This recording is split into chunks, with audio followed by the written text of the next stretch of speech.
Hi, I'm here today talking to professional footballer David Fox. David's played at Man United, Norwich City and most recently at Plymouth, amongst other clubs as well. Hi David. How are you doing? Thanks for joining us. No worries. So we thought it'd be really interesting to have a chat with you about your experiences in the pro game, from the coaches to the players. We think our grassroots coaches that watch these videos will be fascinated to get some of your insights into that. Definitely, So thank you. So what are your earliest memories in football as a player?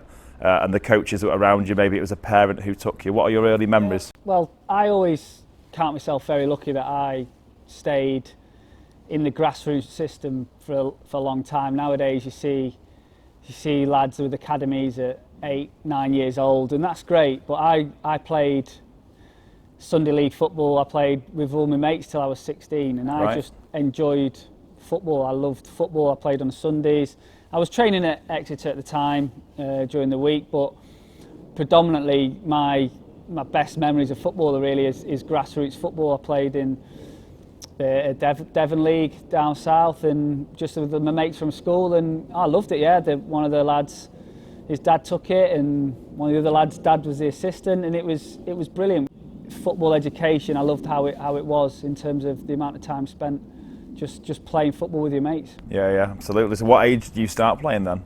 I would say we moved down to Devon when I was about 9, so I joined a team when we moved down there as a family, and yeah, we were the Dean and Demons, and yeah, it was brilliant. That's when I first joined a team, and I stayed there till I was about 15, 16 years old. It was brilliant. So that's quite unusual for now, isn't it? Because you get these kids who don't even get to play with their mates anymore. They're straight Absolutely. They don't play with us. I played with my school team. I played with them. I played with my county. Things like that. I've got great memories of that growing up. And yeah, now you see boys and girls at sort of such a young age, 3-4 times the structured sessions, and which is great, and that's the way football is nowadays. That they bring them in so much younger. But I always feel that I'm grateful that I had this sort of grassroots upbringing that I did. Is that maybe why you've carried on playing? I mean, you're 35 now, and you're still feeling in good shape to carry on playing. You obviously still love the game. Maybe that's partly to do with your grassroots early experiences. Absolutely, yeah, absolutely. I think now, you sort of come to 18, 19, lads breaking into the first team, they've been in the system for 10, 12 years, which I'm not knocking it at all. That's the football that it is now, and the rewards are massive.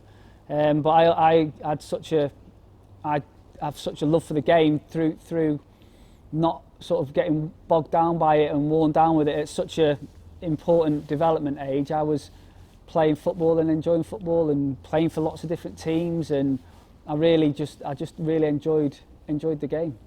We find at our club, our grassroots club, an open age club, you try to attract some players that have played a level and have not made it. They don't want to play anymore. Yeah. So I didn't make that, so I don't want to do this anymore. They don't seem to have any love for the game. Yeah, I think it is difficult. It's finding that right balance. I think if you're every sort of year, every 2 years, your contract's up for renewal, so to say. 11, 12 years old. It only takes a couple of knockbacks at that age, and it can really dent your confidence, there's so much other things to do, sports and life these days, that people can get lost to the game, certainly. So I think there is that fine balance of that you've got to learn your trade, you've got to learn the basic skills, and your 10,000 hours and everything like that. But I think also having that sort of freedom and that love for the game, and that just go out and put the ball in the back of the net. That's what people want to do, and that's what I feel like. I felt very lucky that's the route that I went down. You've said about the social side of it with your friends, and that made you love the game. What are the memories you have of the technical coaching you were given? It can be as simple as, I always remember getting told by my first coach, if in doubt, kick it out, and that was stuck with me forever, that I never want to ever coach that now. So I do the opposite of that. But there's other things, like my dad was always on it about use my weaker foot. I tried, it didn't quite pan out. My left foot was I'm left-footed, so left side. For you, is there any things that stick with you from the early days of coaching, a technical aspect to the game that stuck with you all the way through? Maybe not so much technical, because I was playing, but I was training at Exeter a couple of nights a week. I was watching lots of football. I just watched football non-stop. Any games, I would watch it. My dad was a footballer. I'd watch him on a Saturday. I'd just watch football. So probably in terms of one thing that's always stuck with me from such a young age, and I was told this by the coach at Exeter, was the first thing you think of is normally the right thing. And I remember that's always stuck with me. The first thing that comes into your head is normally the right thing to do. If you're thinking, get rid, straight away, the more you then when you start doubting yourself in this split second. So I've always remembered that. I always remember the first thing that comes into your mind, do it, 'cause it's normally the right thing. And that's really good. It's a good life thing as well, I suppose. Absolutely. No, I love that. Yeah. So looking back on your grassroots then, was that was the coaching then more a case of getting you playing? Because I feel definitely like the whole in this country, certainly, coach education's going up and all that. They definitely now we're giving a lot more technical information across. We're coaching tactics and stuff and all sorts. Whereas I recall as a kid, it wasn't like that at all. It was get them out playing, the odd little phrase like keep it simple. Yeah. But I think certainly in the younger ages, it's very much just go out and play. I think you start. It was very early in the process of what we see now. You know, you're talking sort of late 90s when I was 13, 14 and starting to, progress.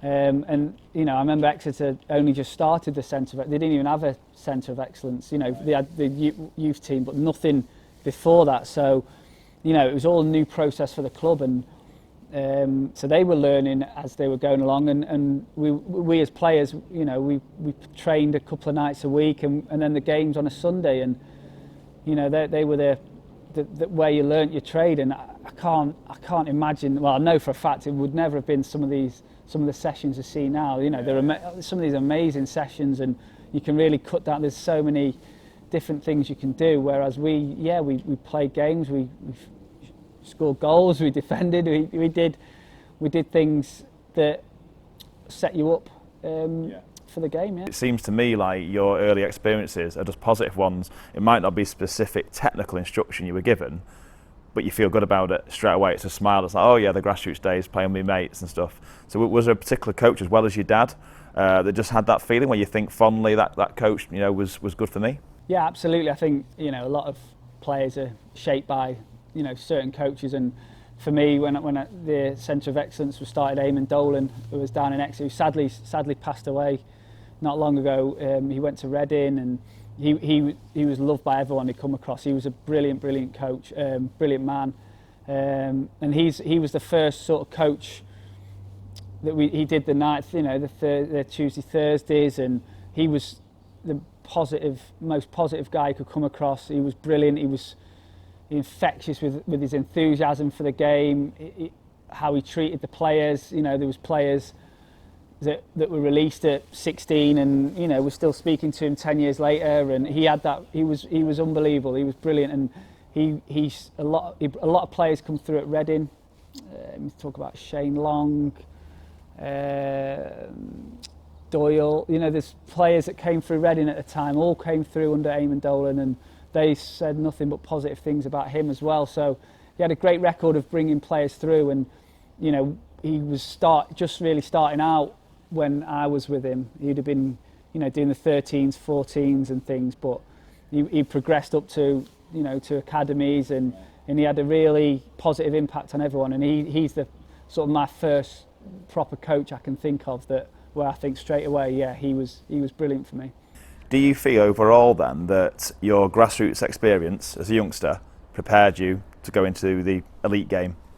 Yeah, certainly I do. I think it was something that probably doesn't happen so much now. I think there's obviously cases where lads get picked up later on for professional clubs, but not so much these days. And I don't think there's a right or wrong way of doing it. I think there's lads that have been in the system for years and years that go on and love it, and brilliant.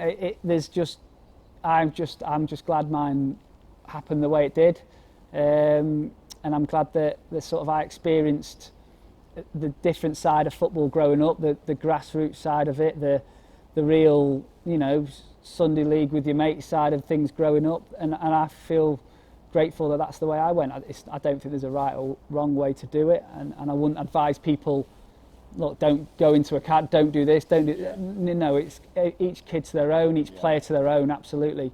But I'm just very much grateful for how my path led up to going into full-time football. Okay, thank you very much. That was really interesting. No Thank worries. you.